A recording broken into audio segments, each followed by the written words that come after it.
Merry Christmas, Newburg. It's Pastor Steve here with our Monday Minute for December 20th of 2021.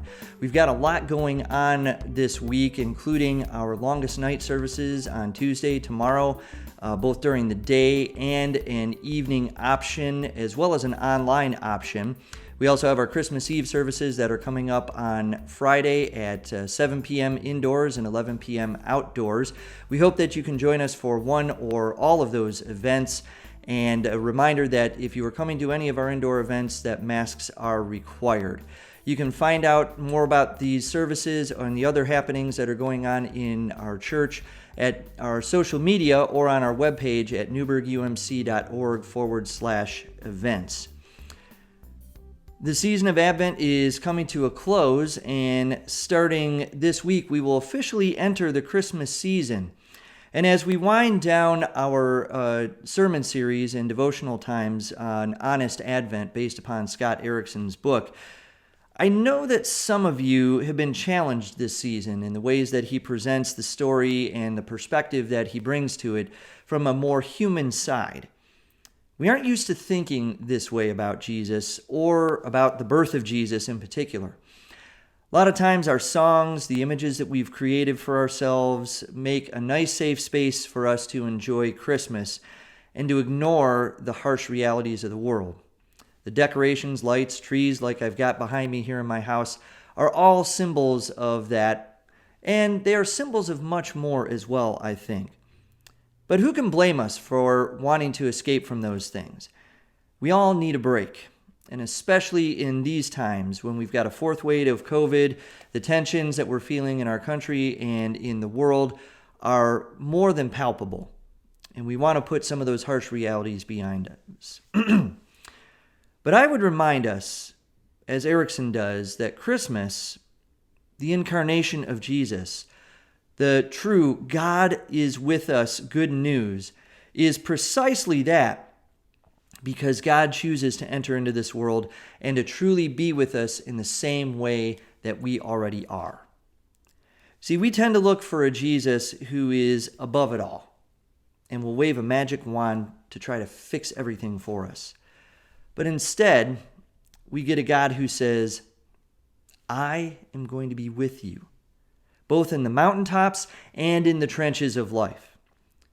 Jesus' very birth shows us how he first entered into the world in the trenches, literally.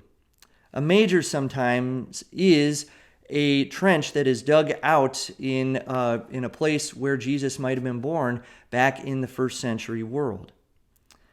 Jesus entered into this world to give us the hope through his example, and that his example will give us the tools to be better and to build a better world, or more accurately, to help build the kingdom of heaven. But that work, as we know, sometimes is messy. And an honest account of Jesus being born in the world acknowledges that God has come to us to merge the maligned with the magnificent, and is willing to do the hard and the dirty work of demonstrating eternal and unconditional love. Later, Jesus would say that when we have done it to the least of these, we have done it to him. And that encapsulates the whole reason as to why he came, to be a light shining in the darkness, but acknowledging that while he is the light, by its definition also presupposes that the darkness is real. The joy we feel is that the darkness was not washed away, but as John's gospel says, the darkness did not overcome the light. It is my hope that this week we can see that shining light in the midst of us and surrounding us, giving us warmth, giving us hope, showing us the way toward the long and winding road of peace. But we achieve that by seeing Jesus in the least of these and by doing it to them. And we know that by getting our hands dirty and getting into the trenches of life, we can truly encounter him, just as he was willing to come and get into the trenches of life and encounter us. That is how God chose to send the Messiah into the world. And I hope that in this, we can find comfort in being honest and helping us to know that the events of this week are not an acknowledgement just of past events that we can sentimentalize, but of living realities, and that God is still with us each and every day. We'll look forward to seeing you this week as we celebrate how God is with us in the birth of Christ.